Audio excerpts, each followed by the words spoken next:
これこそイタリアだね。さあ、行くぞもさし。皆さん、こんにちは。本日はね、ピッツァの王様、マリナーラをご紹介したいと思います。マリナーラはね、一番好きなピッツァですよね。もう毎日食べても飽きない。本当に完璧。申し分のないピッツァですよね。本当にピッツァの美食家、評論家は、マリナーラでちゃんとこのピッツェリア、美味しいピッツァ作ってるかどうか、それで決められていると言われています。だから本当に素朴な味というか、シンプルな食材で作ってるピッツァなので、余計なもの入ってないからごまかすことは逆にできない。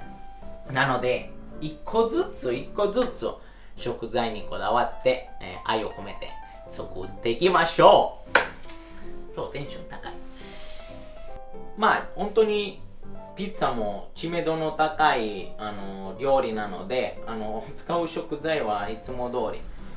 ただ、さっき言った通り一個ずつにこだわった方がいいと思うので、これはピッツァの相棒です。ノボラカプート。弾力のあるし、プロテインは高いから、特に家で機械ないから手でこねるとき、こういう自然にグルテンが出てきますので、本当に私の味方です。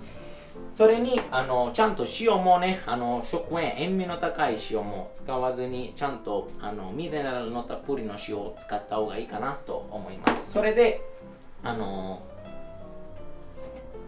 こねやすいボウルに小麦粉全部入れて、でそこに冷たいお水全部入れて、で生イーストを入れて、こんな感じ手で溶かします。溶けたら直接当たらないように反対側に塩を入れます。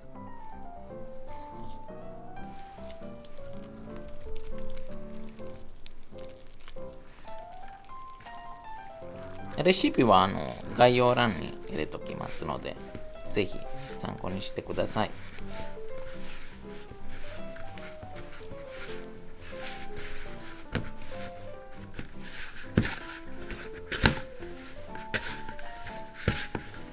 このボウルの周りに小麦粉がついてなかったら、綺麗になったらもう OK です。生地のキメ一切細かくならなくても大丈夫です。逆に無駄にこねすぎるとグルテンが破れてしまう可能性があります。そのグルテンの網一回ボウルから外して、こんな風に折りたたんで、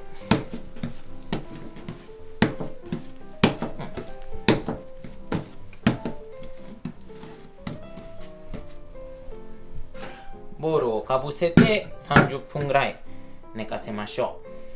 これはね、30分寝かして折りたたんで、また寝かして折りたたむことによってグルテンが出てきます。で、グルテン出たら何がいいかというと、そういうグルテンの網のおかげで、その生地を発酵するとき、その空気とか旨味が全部生地の中に残るので、ふわっとに仕上がります。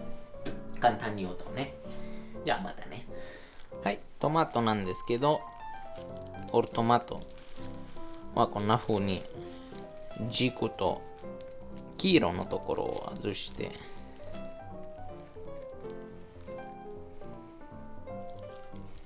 絶対ミキサーしたらダメ。種ごと回したら味も変わるし食感も変わるので、ちゃんと丁寧に手でやった方がおすすめです。この皮、たまには皮もついてるので、もちろんこれを外しましょう。こういうのは本当に大事。ここに手を抜いたら美味しいマリナーラできない。はい、こんな風に手で潰します。はい、いいね。こんな感じが好みです。で、もちろんsalts, olio extravergine d'oliva, たっぷりオレガノ。オレガノは上に乗せる人もいるんですけども、そこはまあみんなそれぞれね、の好みなんですけど、私トマトの中と合わせたら、焦げにくい。なぜかというと乾燥の、ハーブなのですぐ焦げてしまう。逆にニンニクは、生で薄くスライスして上に乗せるだけ。そうするとしっかり火を落とすことができます。混ぜて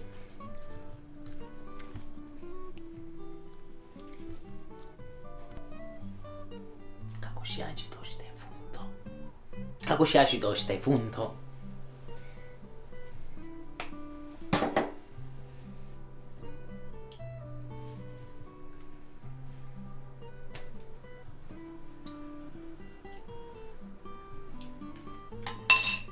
美味しい。美味しいけど不思議なんですが、やっぱりニンニク入れないとマリナーラになってないですよね。もうめちゃめちゃ美味しい。もうちょっとソルツかな。このぐらいでもいいかな。じゃあ終わりです。はい、だいたい30分経ちました。もうある程度きめ細かくなってて、でこのまま分割してもう一回折りたためましょう。この量だったらだいたいピッツァ3枚ぐらいできる。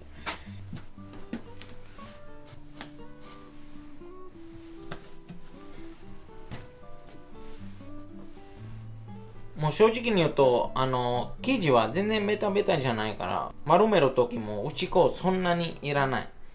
ただちょっと容器の中に入れた方がいいかなと思います。こんな感じで、こんな風に1個ずつ折りたたんで、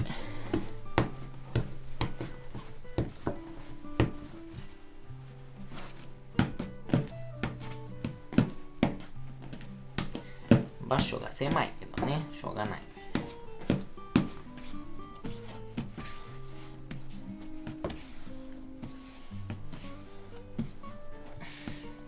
ちゃんと下閉じてるように丸めます。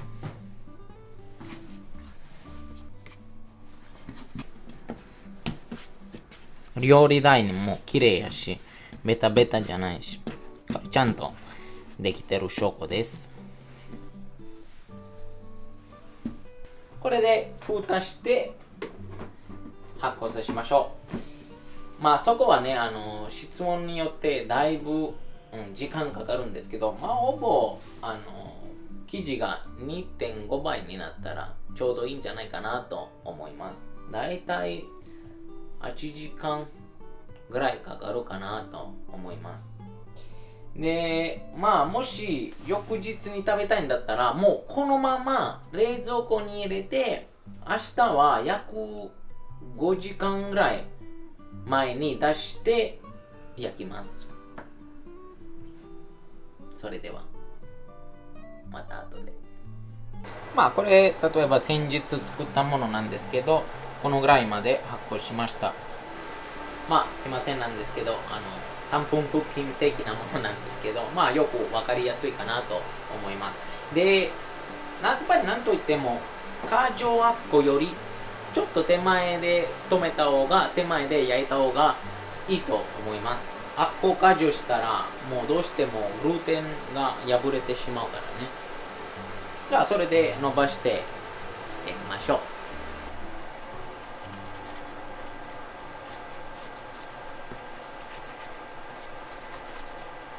グルテンの網弾力しっかりあるから、容器から外しやすい。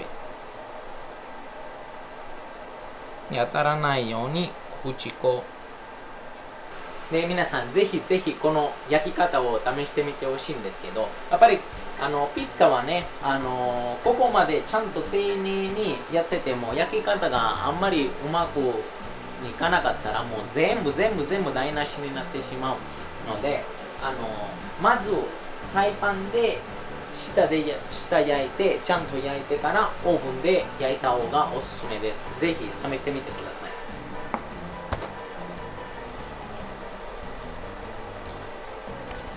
すごいきれいきれいに外しましたね。でこんな感じでコルニチョーネをつけながら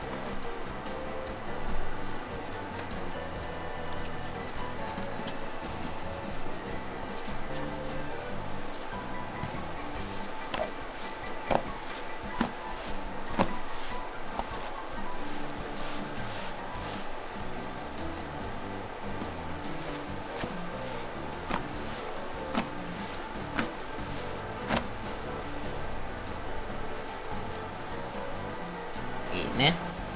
ピッツァヨーロはもちろんこの時点でトマトソースかけてピッツァビールにのせて焼くんですけど、フライパンで焼くとき、家で焼くとき、今はトマトソース入れたら扱いにくいので、まずこのままフライパンに入れた方が扱いやすくなります。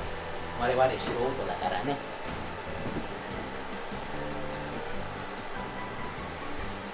ピッツァの生地触るとなんでこんなに気分良くなるのね。さすがイタリア人。はい。マリナラソースを入れます。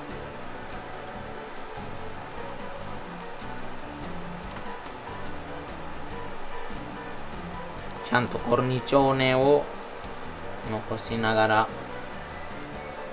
均一に塗ってアリオ入れて、アリオも青森県臭みのないニンニクを選んだ方がいいと思います。ぜひぜひ。蓋してまず下を焼きます。さあ見てみましょう。いいね。ちゃんと膨らんでるし、コルニチョーネもあるし、下もちゃんと焼いてるし。それでちょっと素早くピッツァビールに移してオーブンで焼きましょう。いいね。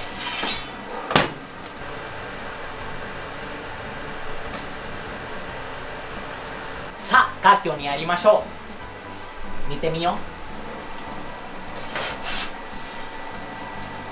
う。いいんじゃないかな。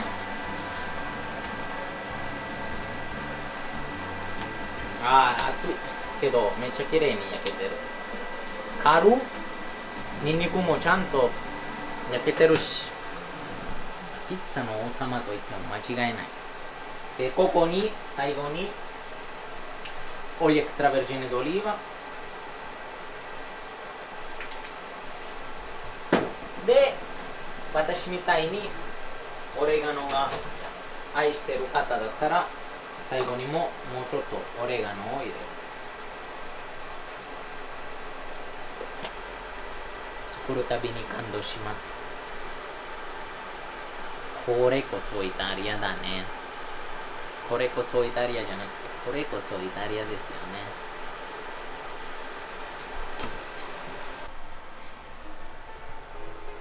じゃあ、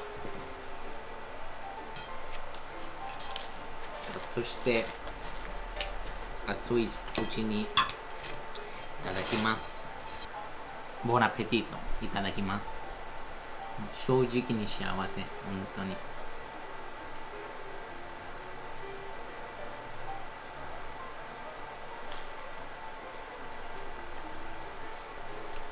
うまい。めちゃめちゃ美味しい。ピッツァナポレターナになってないよね。でも美味しいよね。ロマーナとナポレターナのちょうど真ん中ぐらいにちゃうかな。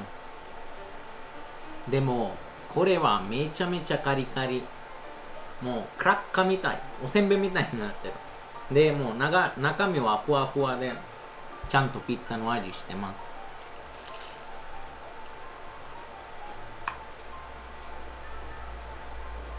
やっぱりね、窯で焼くともっと時間を短縮、短時間で焼けることができるから、もっともっとふわっとするけど、これはこれで美味しい。あえて一般的な日本人はどっちかというとこっちの方が好きな方多いかなと思います。